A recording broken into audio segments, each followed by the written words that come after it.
Welcome, everyone, to a new episode of the Zero to Play podcast. I'm your host, Carl Leduc, and today I'm here just by myself. I just want to give a quick update on some of the changes and improvements that you'll see in season 2 of the show and some of the takeaways that I took away from last season. So sit back, relax, and enjoy episode 1 of season 2 of the Zero to Play podcast.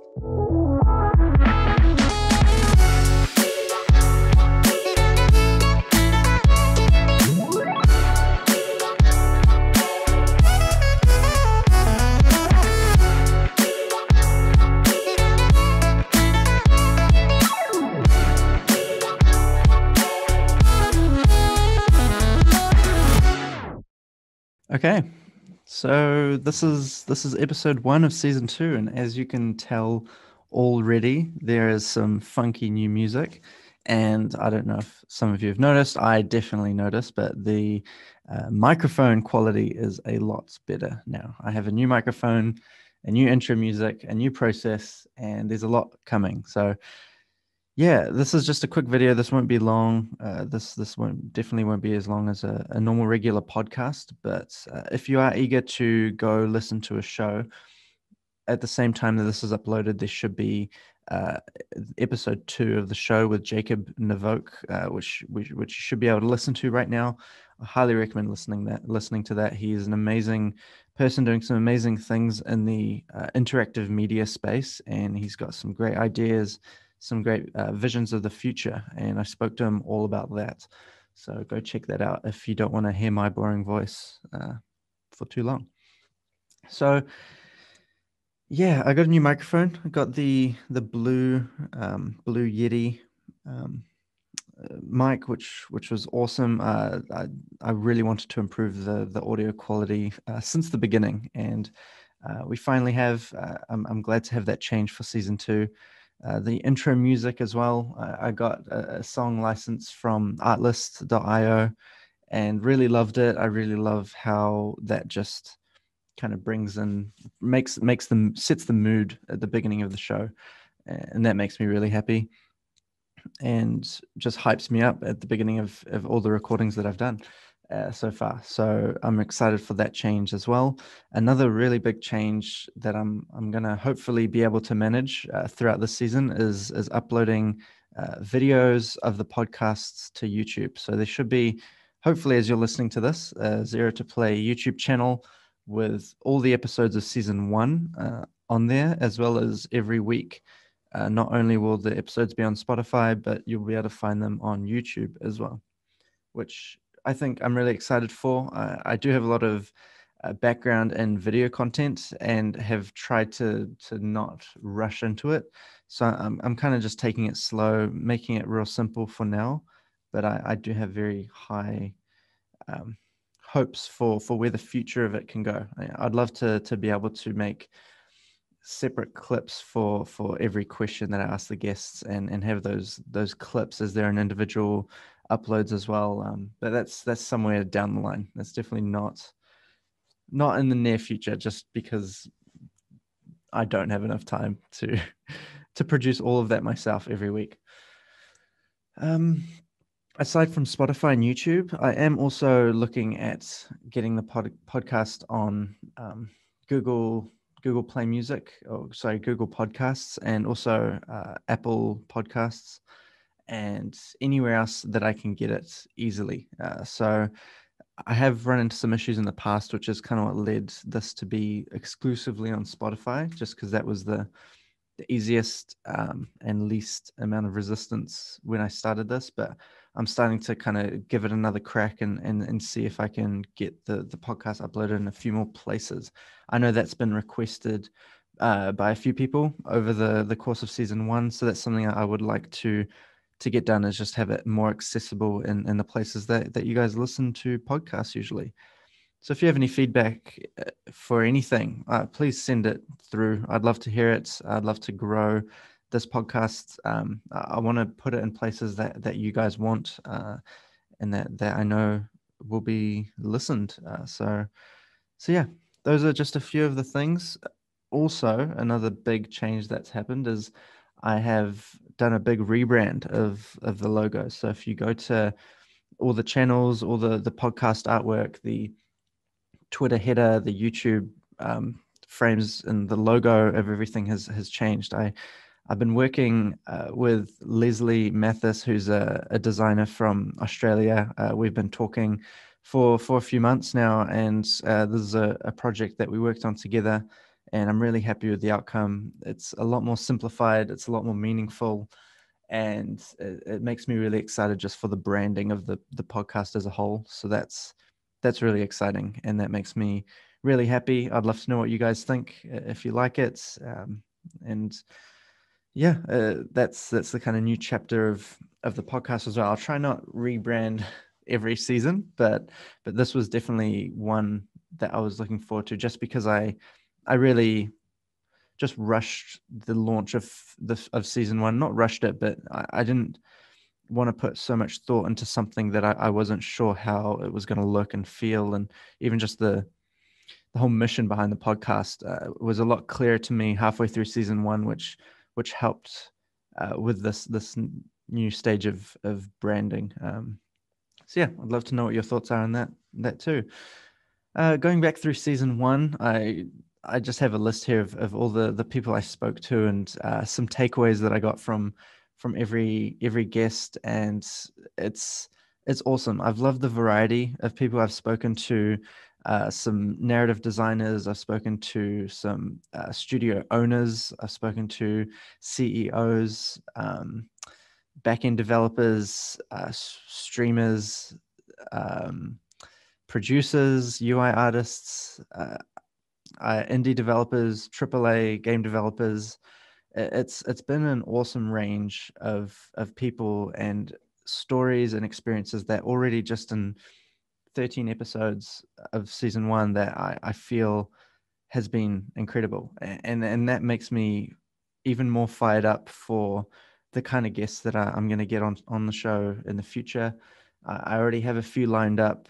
I don't want to name drop anyone, because I have, for example, the last two guests that I had booked have had to reschedule. So I don't want to put that kind of pressure, but as soon as there's a recording in the bag, I want to announce who my guests are, and that just makes me really excited, just for the kind of people that I'm meeting, the kind of people that I'm reaching out to, and seeing if they would be interested in sharing their perspective. And I'm really grateful for the kind of opportunities and just connections that this podcast has made so far. And it's still just the beginning for me. This is still very early stages, so that's awesome. I've loved the kind of people that I've spoken to, and they've worked at companies, or they've worked on games, some of the biggest games in the world, like the Battlefield franchise with Forza.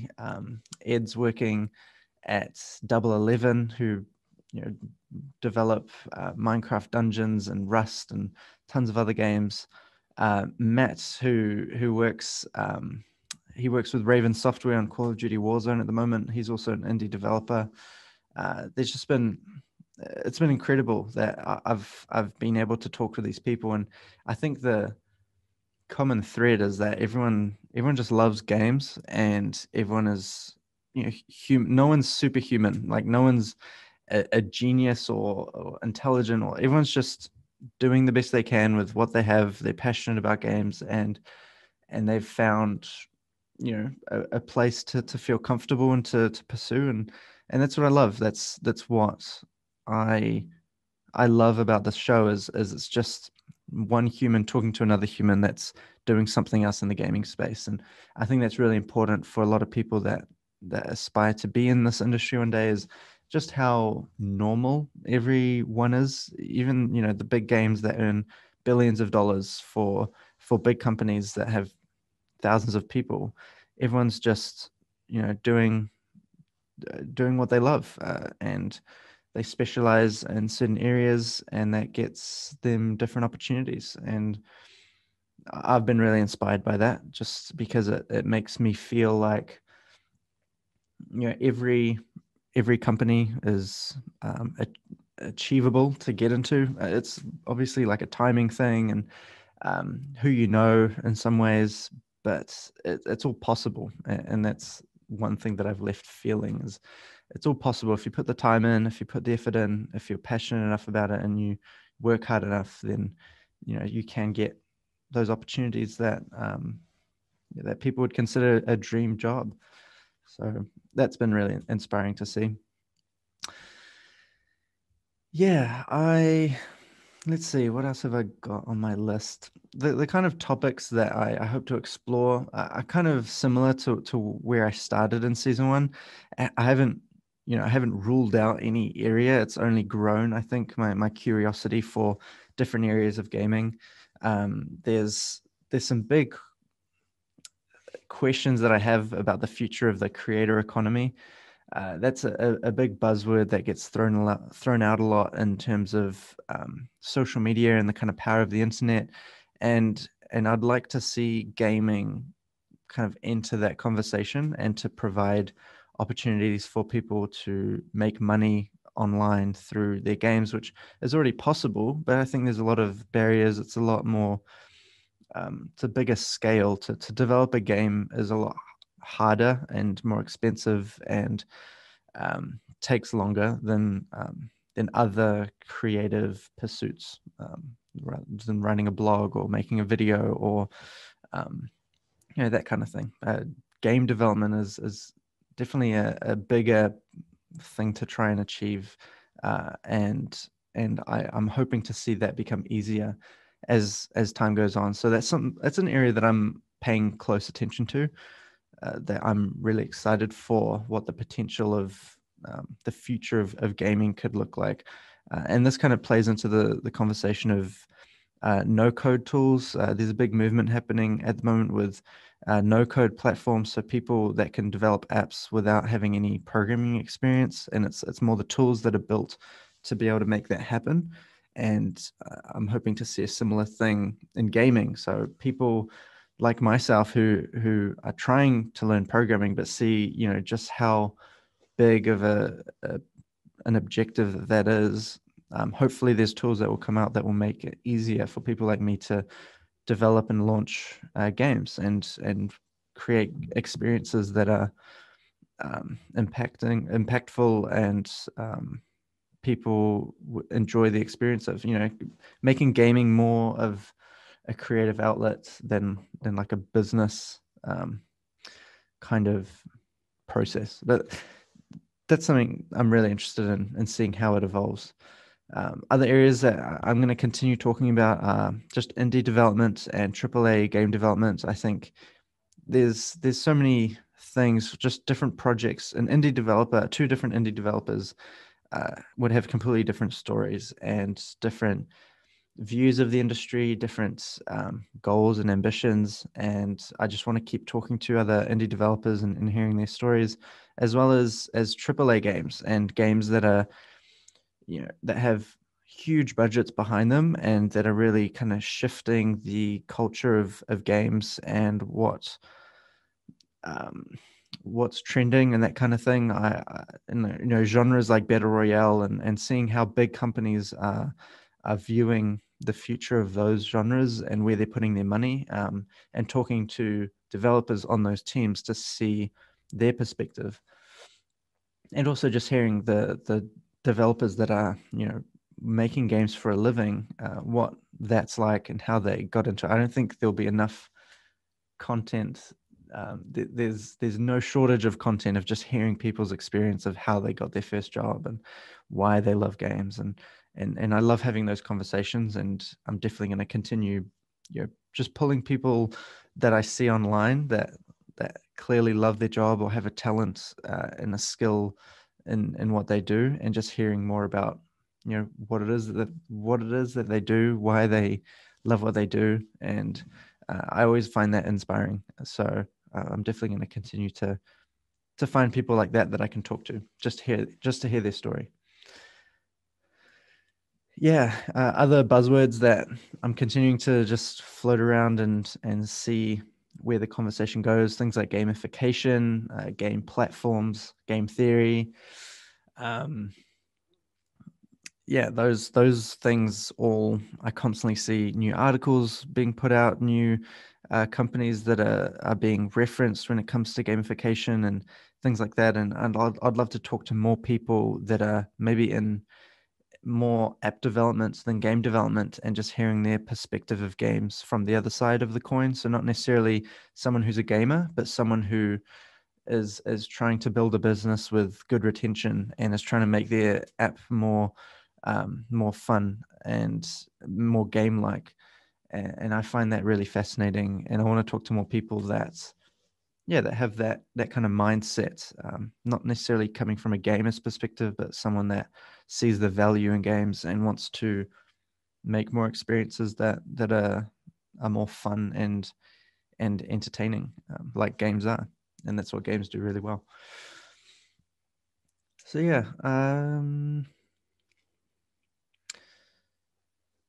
as always, I'm just going to plug, for those listening, maybe this is your first time listening, Zero to Play is on different platforms as well. If you want to keep in touch, you can go follow us on Twitter at Zero to Play, or on Facebook at Zero to Play, or Instagram at Zero to Play IG. And we also have a newsletter on review. You can find that just by going to zerotoplay.com, and the newsletter kind of sign up is right there. The newsletter goes out every week before a new episode is available to listen, or it comes out as soon as it's available to listen, so that you're one of the first to know, and that you can be sure to know when an episode is out there. If you see the podcast on any platforms like Spotify or Apple Podcasts or YouTube, then a follow, a like, a review always really helps, and would be greatly appreciated. It's still very much early stages though, and I'm sure those things will come through organically if the podcast is good enough. So yeah, any support like that is appreciated. And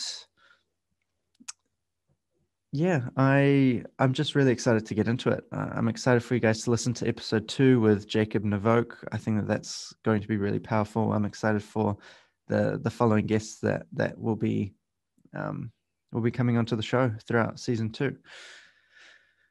And I think that's kind of where I want to leave it. The only thing I might say is I like to kind of build the podcast out in public. I'm a big fan of just kind of sharing analytics and sharing behind the scenes of how things are created, like the kind of equipment I'm using, or the amount of views a podcast gets after the first week or first month. And if you want to see any of that, I'd probably you could check out my Twitter at Carl's Content on Twitter. That's probably my main platform at the moment that I'm sharing all this information.